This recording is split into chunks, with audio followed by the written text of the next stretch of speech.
Hi friends, అందరికీ ఏకాదశి శుభాకాంక్షలు. దశావతారాల craft work చూపిస్తున్నాను. ఓం నమో నారాయణాయ, నమో వెంకటేశాయ,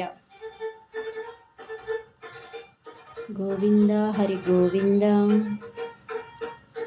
మత్స్యావతార,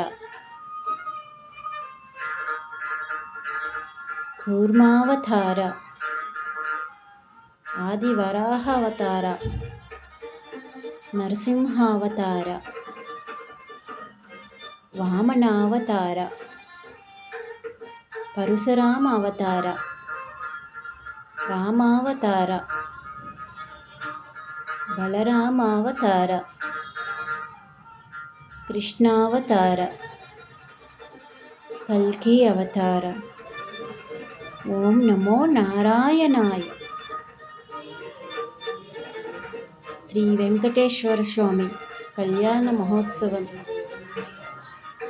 ఫోటో కూడా తయారు చేసుకున్నా. పెళ్లి కార్డుల మీద వస్తే అది ఉంచుకొని డెకరేట్ చేసుకున్నా. ఈ ఫోటో చాలా అరుదుగా వస్తుంది కాబట్టి మనకి ఎవరైనా పెళ్లి కార్డులతో వస్తే మనం దాచుకొని ఇలాగ మనం ఇంట్లో ఉన్న మెటీరియల్స్తో శారీస్కి ఏదైనా మనం క్రాఫ్ట్ వర్క్ చేసిన మిగిలిపోయిన మెటీరియల్స్తో తయారు చేసుకోవచ్చు. అని చక్కగా పూజలప్పుడు చక్కగా డెకరేట్ చేసుకోవచ్చు. ఓం నమో వెంకటేశాయ. జై శ్రీమన్నారాయణ.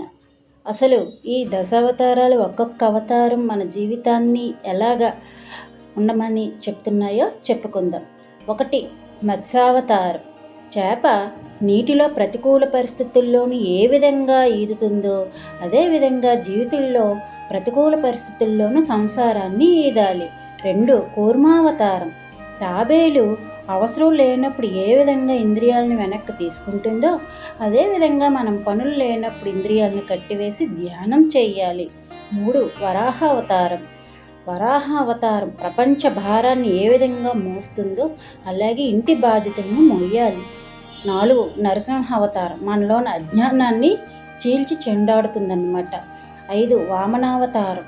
మొదటి అడుగు భౌతికంగాను, 2వ అడుగు ఆధ్యాత్మికంగాను జీవిస్తూ మరి 3వ అడుగును మనలోని అహంకారాన్ని గుర్తించి బలి ఇవ్వాలన్నమాట. 6 పరశురామ అవతారం. లక్ష్యం కోసం పట్టుదలతో ముందుకు వెళ్తూ ఉండాలి. 7 రామావతారం. ధర్మయుతంగా జీవించాలి. 8 కృష్ణావతారం. ఎన్ని కష్టాలు ఎదురైనా ఆనందంగా ఉండాలి అని కృష్ణావతారం చెప్తుంది. బుద్ధావతారం. జ్ఞానాన్ని పెంచుకోవాలి, అజ్ఞానాన్ని తొలగించి జ్ఞానాన్ని పెంచుకొని జీవించాలి.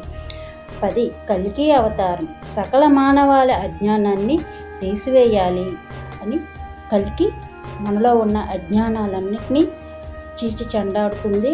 ఖడ్గంతో జ్ఞాన మార్గంలో నడిచేలాగా సూచిస్తుంది.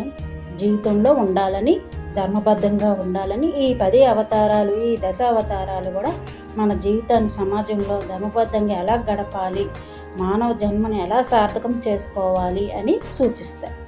జై శ్రీమన్నారాయణ. ఇట్లు మీ లావణ్య. ఈ ఛానల్ మీకు నచ్చినట్టయితే లైక్ చేయండి, షేర్ చేయండి, సబ్స్క్రైబ్ చేయండి. బాయ్.